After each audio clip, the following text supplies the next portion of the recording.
ત્યારબાદ એમ કહ્યું કે જેના ભાલમાં ભસ્મનું ત્રિપુંડ હોય, ભસ્મની બિંદી હોય, જેના કંઠમાં રુદ્રાક્ષ હોય, જેના મુખમાં શિવનું નામ હોય, એવા પુરુષનું દર્શન કરતા ત્રિવેણી સદૃશમ પ્રયાગ તીર્થની યાત્રાનું ફલ પ્રાપ્ત થશે.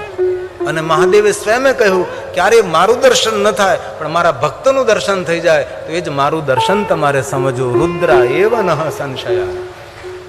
એ શિવ ભક્તિનો એક મહિમા છે.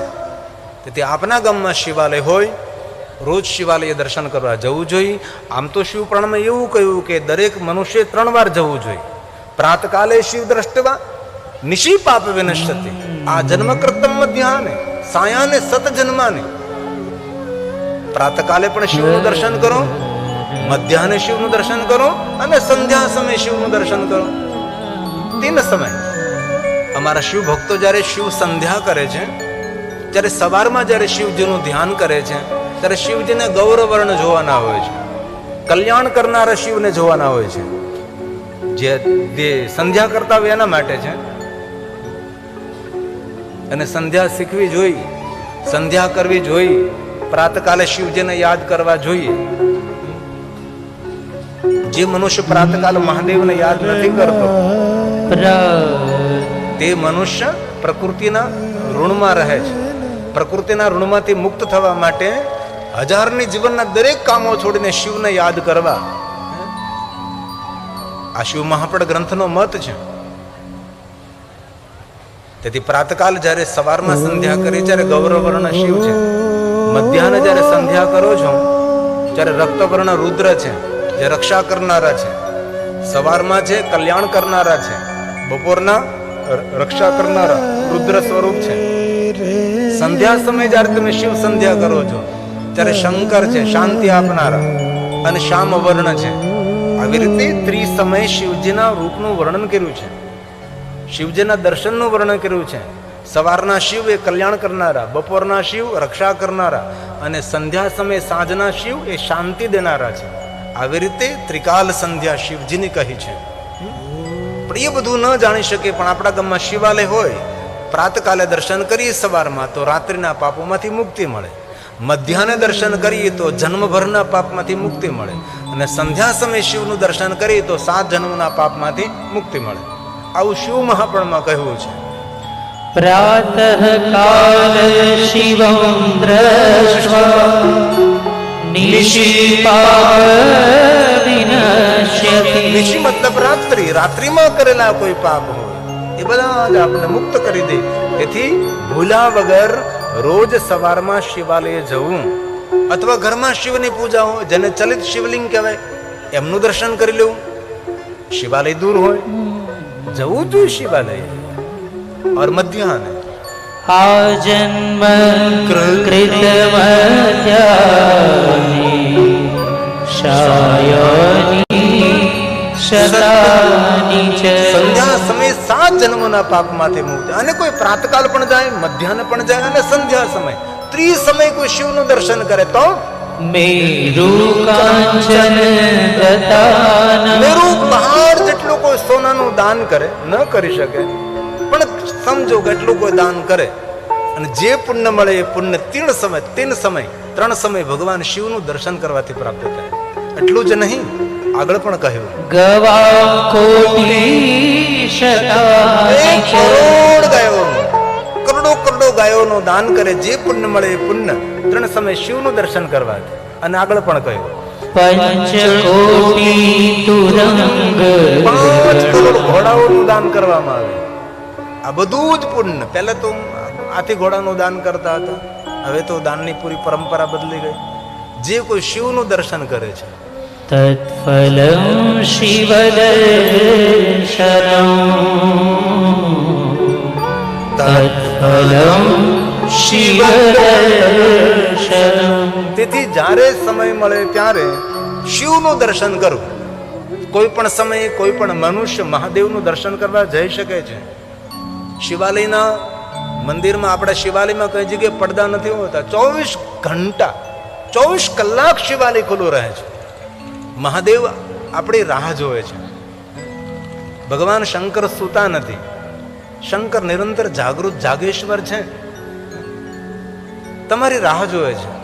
કે ભાઈ બેટા એકવાર તો મારી પાસે તું આવ, તારી દુનિયા બદલી તો તારી ભાગ્ય રેખા બદલી દો, તારા ભાગ્ય ખોલી દો, તો એકવાર તો મારી પાસે આવ. પણ આપણે તો આપણા કામમાંથી ઊંચા જ નથી આવતા. તેથી મારા વહાલા ભાઈઓ બહેનોને મારી બહુ દિલથી પ્રાર્થના છે, જ્યારે સમય મળે ત્યારે શિવાલય હાજરી પુરાવો. દુનિયામાં તમારો કોઈ વાળ વાંકો નહીં કરી શકે, દુનિયામાં તમને કોઈ રોકી નહીં શકે, તમને કોઈ અટકાવી નહીં શકે. શિવાલય ઉર્જા સ્થાન છે,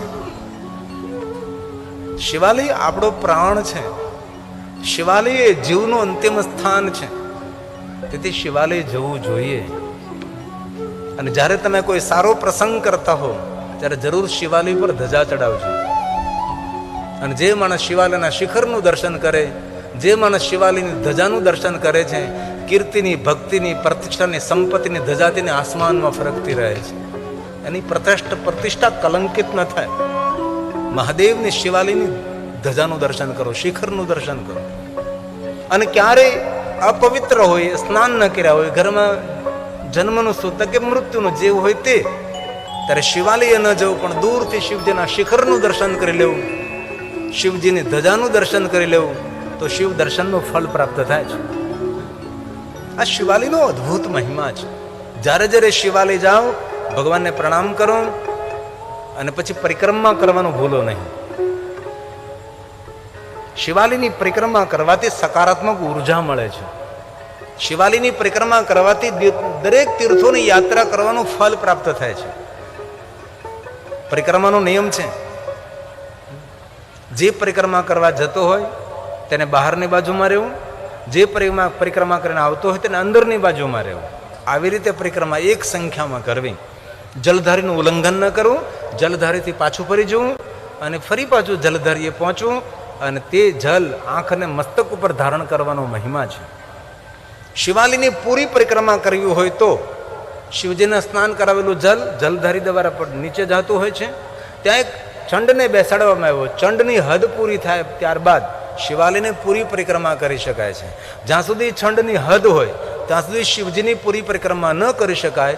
તેથી શિવાલયની અંદર જ્યાં જલધારા વહેતી હોય છે ત્યાં છંડ સ્થાપિત કરવામાં આવ્યો હોય છે. છંડની હદ પૂરી થાય ત્યારબાદ શિવજીની પૂરેપૂરી પરિક્રમા કરી શકાય છે. આજે શિવાલયના દર્શનનો અદ્ભુત મહિમા. તેથી તમારા દરેકના ગામમાં શંકર ભગવાન બિરાજતા હશે. અને શિવાલય જો જર્જરિત થઈ ગયું હોય તો જરૂર શિવાલયનો જીર્ણોદ્ધાર કરજો, આપણા જીવનનો ઉદ્ધાર થઈ જશે. શિવપુરાણમાં કહ્યું છે, કોઈ પણ જગ્યાએ શિવાલય નિર્માણ થતું હોય, આપણા નામનો એક પથ્થર મૂકવામાં આવે, એના કુળમાં નિર્ધનતા ના આવે, એના કુળમાં દરિદ્રતા ના આવે. તેથી જ્યારે જ્યારે જ્યાં જ્યાં શિવાલયો નિર્માણ થતા હોય આપણી યથાશક્તિ અનુસાર યોગદાન કરવું. આવી બધી મહાત્મય કથાઓ શિવપુરાણ ગ્રંથની અંદર છે. ભોળો રે મહાદેવ થોડી રાજસ્થાની સિસ્ટમમાં છે.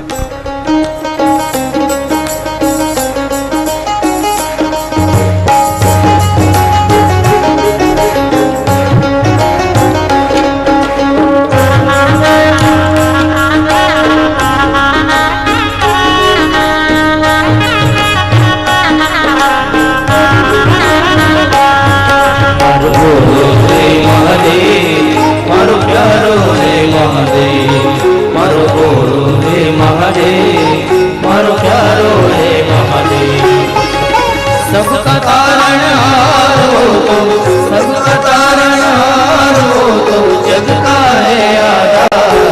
मारो भोलो रे महादेव, मारो प्यारो रे महादेव, मारो भोलो रे महादेव, मारो प्यारो रे महादेव। हे महादेव, ताली महादेव ने महादेव, सिर्फ 2-3 मिनट के लिए महादेव महादेव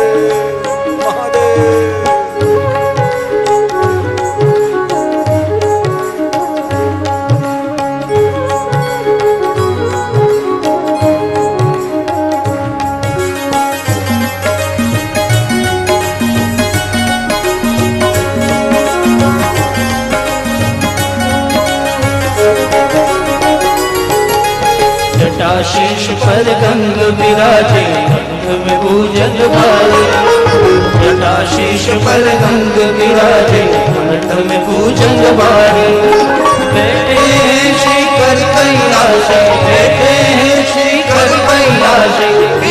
चंद्र को लारी मारो भोलो रे महादेव मारो प्यारो रे महादेव मारो भोलो रे महादेव मारो प्यारो रे महादेव हे महादेव हे महादेव हे महादेव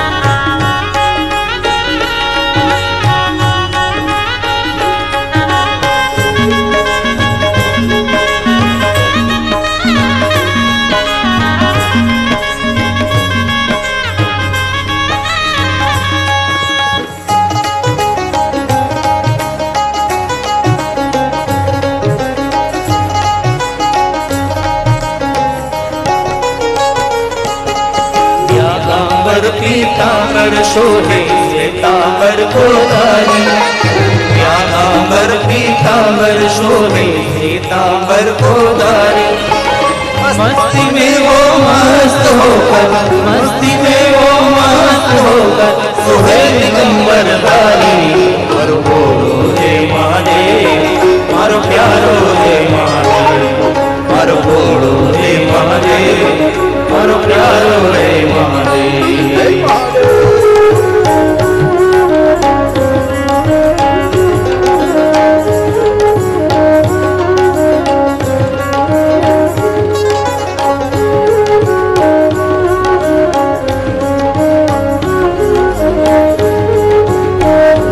बाबा को याद करें।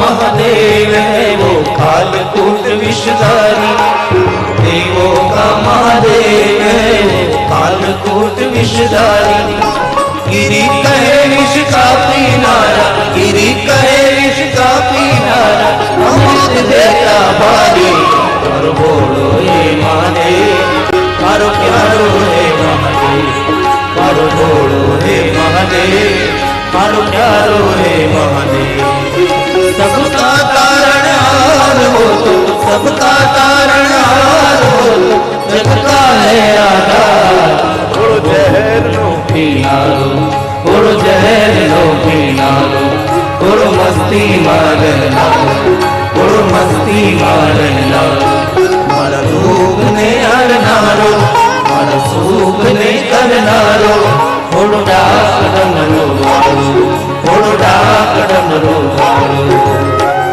हे महादेव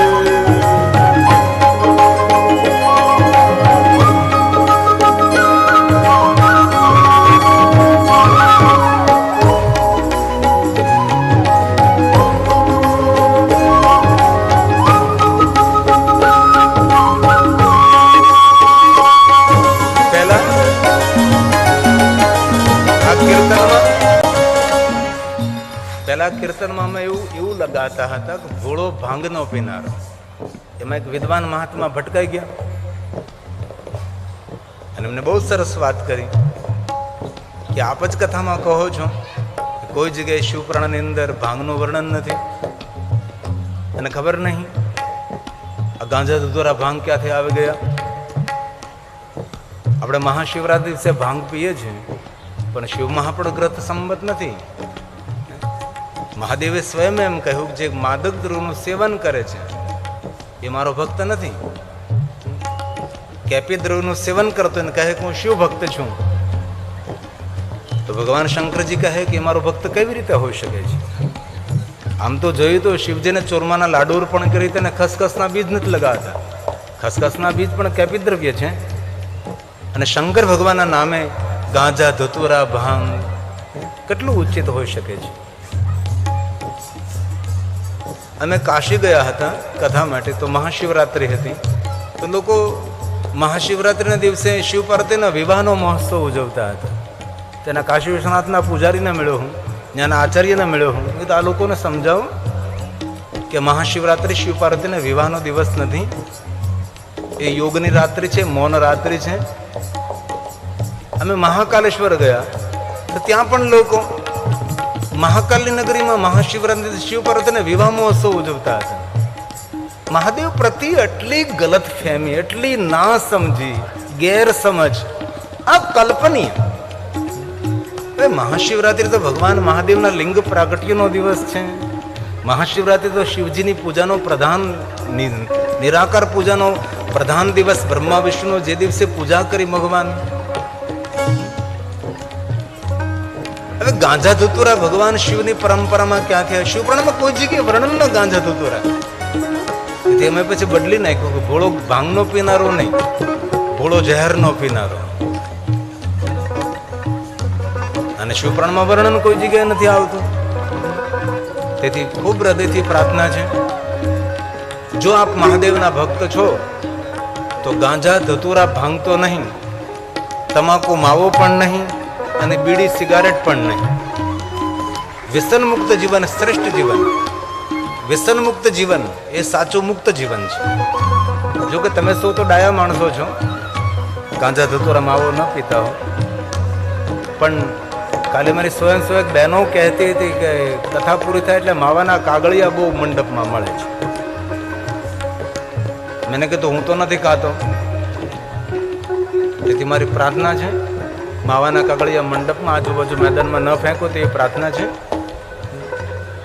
અને આ કથા જો તમે હૃદયથી દિલથી સાંભળી હોય તો કથા જેની પાસે સાંભળતા હોય તેને કે દક્ષિણા આપવી પડે. તો હૃદયથી પ્રાર્થના છે, કથામાં સંકલ્પ કરજો કે ભગવાન મહાદેવ તારી કથા સાંભળે છે, આજથી માવો નહીં ખાવ, તમાકુ નહીં ખાવ, બીડી નહીં પીવું, તો અમારી સાચી દક્ષિણા કહેવાશે. અને જે ભગવાનની કથામાં માવો, તમાકુ, બીડી, સિગારેટ છોડે એનું આરોગ્ય મહાદેવ સંભાળે. અને ખૂબ સાધુ તરીકે પ્રાર્થના છે, ભગવાન તમને ખૂબ તંદુરસ્ત રાખે, તમને આરોગ્યથી ભરપૂર રાખે, પણ વ્યસન છોડો તો. તેથી મેં પહેલા ગાતા હતા ભોળો ભાંગ ન પીનાર, પછી પંક્તિ બદલી નાખી. થોડો જહેર નો પીનારો, થોડો જહેર નો પીનારો, થોડો મસ્તી માં રહેનારો, થોડો મસ્તી માં રહેનારો, મારા દુઃખ ને હરનારો, મારા સુખ ને કરનારો, થોડો ડાકડમરો વાળો, થોડો ડાકડમરો વાળો, થોડો ડાકડમરો વાળો, થોડો ડાકડમરો વાળો, થોડો ડાકડમરો વાળો. ભલે કથા સાંભળ્યા પછી તમે વ્યસન, તમાકુ, માવો, ગુડકા ન છોડી શકો, પણ કથા સાંભળ્યા પછી દક્ષિણા રૂપે તમારા આંગણામાં, તમારા ખેતરમાં એક વૃક્ષ વાવજો. કે મારે મોટા દડવામાં કથા સાંભળી, આ કથાને યાદ સ્વરૂપે એક વૃક્ષ વાવ. કારણ કે વૃક્ષ હશે તો મનુષ્ય જાતિ હશે, પક્ષી હશે તો વૃક્ષ હશે. વૃક્ષ વાવો, વરસાદ લાવો. આજે પર્યાવરણ કેટલું ખરાબ થઈ રહ્યું છે. આ વર્ષે તો આગાસી કરી કે 50 સુધી તાપમાન પહોંચી જશે. હવે ચકલાઓ મરવા લાગશે, પક્ષીઓ બધા તડપવા લાગશે. તેથી પક્ષીઓને પાણી પીવા માટે વ્યવસ્થા કરજો, પક્ષીઓને રહેવા માટે વ્યવસ્થા કરજો. આ એકબીજાના પર્યાય આપણું જીવન છે. તેથી જો આપણે પ્રકૃતિનું જતન નહીં કરીએ તો આવતા દિવસો આપણા માટે બહુ નબળા આવશે. જલ સંગ્રહ કરજો, જલને રોકજો. જે સરોવરમાં પાણી સુકાઈ ગયું હોય એ સરોવરને ઊંડા બનાવજો. મારો જ્યાં ઉતારો છે છગનભાઈને ત્યાં, તો મને બહુ જ ગમ્યું કે આખા ખેતરની અંદર 1-2 ફૂટ માટી પૂરવામાં આવે છે. તો મેં પૂછ્યું કે આ માટી ક્યાંથી લાવો છો? અમારા ગામના બાજુમાં એક તળાવ છે, તળાવને ઊંડું કરવા માટે ત્યાંથી માટી કાઢવામાં આવે છે અને એ કાપવાળી માટી ખેતરમાં પૂરવામાં આવે છે. તળાવ પણ ઊંડું થઈ જશે, જલ સંગ્રહ પણ થશે અને ખેતરમાં નવી માટી પણ પૂરાઈ દેશે. અને જે અત્યારે આપણી ખેતર જે ઝેરીલો થયા છે એ ઝેરીલા ખેતર ફરી પાછા ફળદ્રુપ બને. અને ઝેરીલી દવાનો ઉપયોગ ન કરો, ભલે થોડો પાક ઓછો આવે એ પ્રાર્થના છે. કારણ કે અત્યારે શાક, ભાજી, ધન, ધાન્ય બધું જ વિલાયતી દવાથી ઝેરીલું બન્યું છે. તો આપ સૌને મારી પ્રાર્થના, જો માનવ છે તો સૃષ્ટિ છે, તો આપણા સૌની રક્ષા માટે, આપણે પર્યાવરણ માટે જાગૃત બનીએ તે પ્રાર્થના સાથે વિશેષ નહીં કહેતા. આરતી કીજે શિવ મહાપુરાણ, આરતી કીજે શિવ મહાપુરાણ, શિવ પુરાણ કી મહાપુરાણ કી, શિવ પુરાણ કી મહાપુરાણ કી, આરતી કીજે શિવ મહાપુરાણ, આરતી કીજે શિવ મહાપુરાણ. આદિ અનાદિ સનાતન દેવા, आदि अनादि सनातन देवा देवों के देव शिव महादेव देवों के देव शिव महादेव आरती की जय शिव महापुराण आरती की जय शिव महापुराण गणेश कार्तिक संग विराजे गणेश कार्तिक संग विराजे आद्य शक्ति शिष गंगा विराजे आद्य शक्ति शिष गंगा विराजे आरती की जय शिव महापुराण आरती की जय शिव महापुराण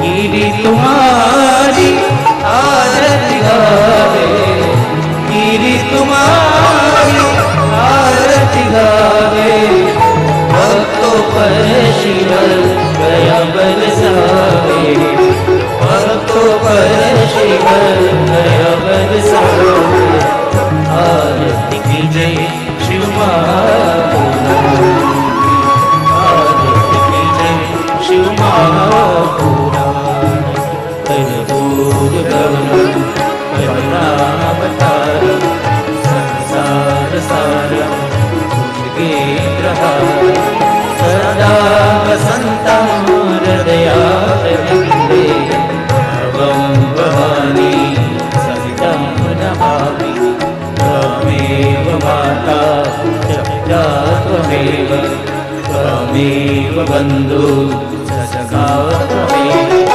त्वमेव विद्या द्रविणं त्वमेव त्वमेव सर्वं मम देवदेवं गुरुर्ब्रह्मा गुरुर्विष्णु गुरुर्देवो महेश्वरः गुरुर्साक्षात् परब्रह्म तस्मै श्री गुरवे नमः तस्मै श्री गुरवे नमः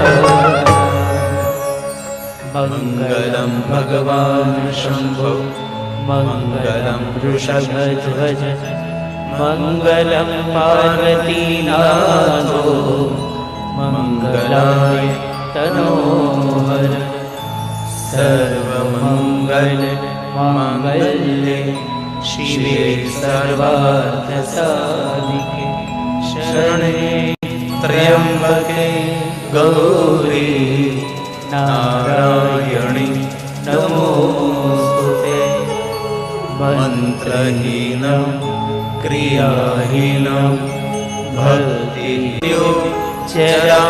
व्याधि पीडितं कर्म बन्धने ॐ